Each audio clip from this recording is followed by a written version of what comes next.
ಏನೋ ಇನ್ನೊಬ್ರು ಹೋಗಿ ಜೈಲ್ದಾಗ ಬಿದ್ದರೆ ಆ ಮಾತು ಬೇರೆ ರೀ. ಇಲ್ಲಾಂದ್ರೆ ಅವರು ಇವತ್ತು ಲೀಡ್ರಾಗಿರ್ತಿದ್ರು.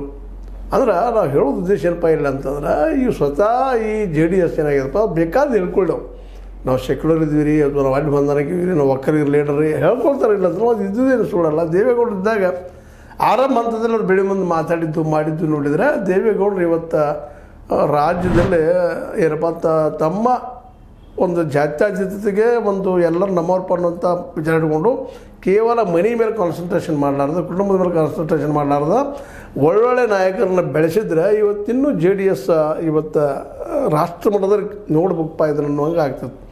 ಬಟ್ ಅವ್ರು ಮಾಡಲಿಲ್ಲ.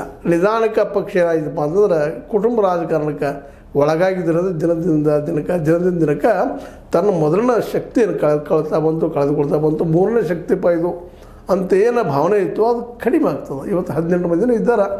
ಮುಂದಿನ ದಿನದಲ್ಲಿ ಇನ್ನೂ ಕಡಿಮೆ ಆಗ್ತಾರೋ ಗೊತ್ತಿಲ್ಲ. ಯಾಕಂತಂದ್ರೆ ಯಾರು ರೀ ಸೋಲು ಕುದುರೆ ಬೇನೆ ಯಾರು ಹತ್ತಾರೋ ಸಹಜದ. ಹೀಗಾಗಿ GT ದೇವೇಗೌಡರು ಅವ್ರಿಗೇನು ಅಲ್ಲಿ ಮಹತ್ವ ಇಲ್ಲ, ಏನು ಮಾತಿಲ್ಲ ಕಥೆಲ್ಲ, ಯಾವುದಾದ್ರೂ ಅವರ ಮಾಡೋರು.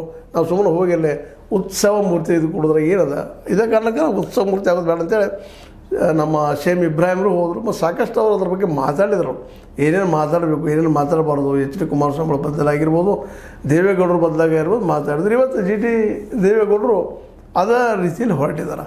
ಈಗೆಲ್ಲ ಕಾರಣ ಅಂದ್ರೆ ನಮ್ಮ ಕುಮಾರಸ್ವಾಮಿಗಳು ಅದ್ರ ಜೊತೆಗೆ ಅವರು ತಮ್ಮ ಮಗನ ಪ್ರೀತಿ ಇಟ್ಟಿದ್ದು ಅಂತೇಳಿ ಎಲ್ಲರೂ ಸಾಬೀತಾಗಿರುವಂಥ ವಿಷಯ.